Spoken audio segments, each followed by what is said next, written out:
बौद्ध धर्म ही है। यदि हम पाखंडवाद को उखाड़ फेंकने में कामयाब होंगे तो बुद्ध की बात को लाना होगा, बाबा साहब की बात को मानना होगा।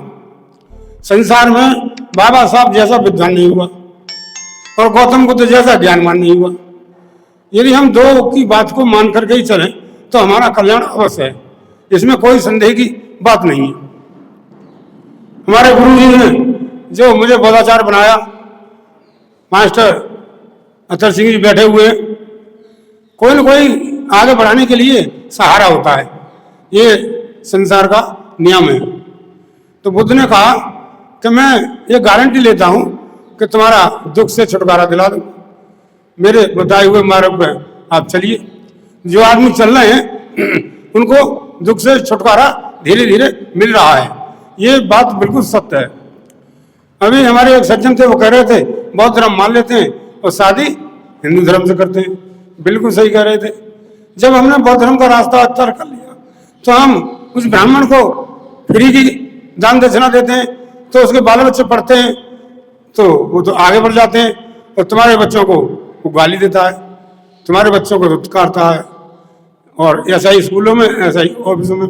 तो करता हम रहे ना, ये छोटे से मुट्ठी भर ब्राह्मण हम पर राज कर रहे हैं। क्यों?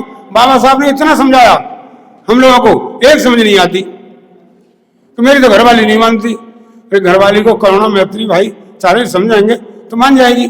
इसी मान्यवर काशीराम जी ने एक उनके दीना भाना थे जिनको 14 अप्रैल के दिन छुट्टी एप्लीकेशन देने पर भी अर्जित अवकाश प्रदान नहीं किया गया। वाल्मीकि समाज से थे और वो धरना दे के बैठ गए, कभी मैं तो छुट्टी लूंगा। भाई थोड़ी आवाज और बढ़ा, थोड़ी बढ़ा।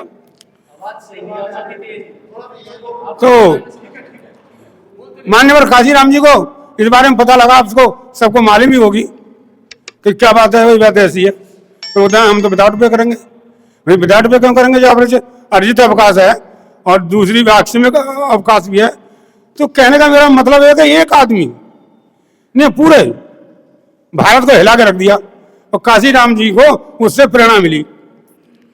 बाबा साहब को काशी मान्यवर काशीराम जी ने पढ़ा, ओहो कहने लगे बाबा साहब ने इतने दुख झेले हमारे लिए और हम ऑफिसर बने बैठे हैं उनकी बदौलत, और हम कुछ नहीं कर सकते।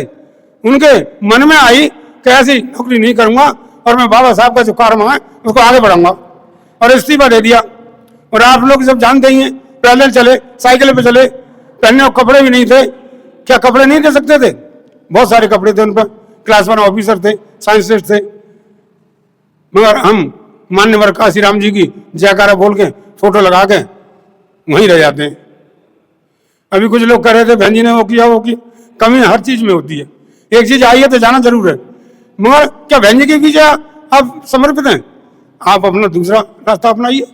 मगर हमें जो बाम सेब का एक ये हमारा कुछ संस्था मिली है, ये प्लेटफॉर्म मिला है, तो यहाँ से कुछ आवाज उठाइए। भाई जो बाम सेब में सरकारी या गैर सरकारी कर्मचारियों की है तो उसमें कर्मचारी होने चाहिए, और हैं वो अपनी बात को बताएं। बाम से अपने लेटर पर किसी अधिकारी को लिख के देगी कि इसके प्रति ये जुल्म हो रहा है तो हमें सुनाई होगी। और गैर सरकारी हैं वो हमारे बाम से सलाहकार मंडल में हैं, वो धार्मिक आवाज उठा सकते हैं, वो राजनीतिक आवाज उठा सकते हैं, सामाजिक आवाज उठा सकते हैं। इसलिए तो अलग से एडवाइजरी मंडल बनाया है।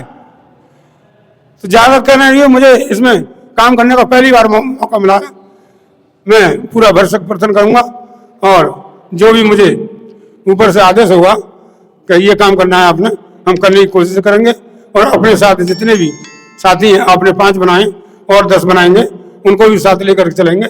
इसी के साथ मैं सबको धन्यवाद देता हूँ। जय भीम, नमो बुद्धाय।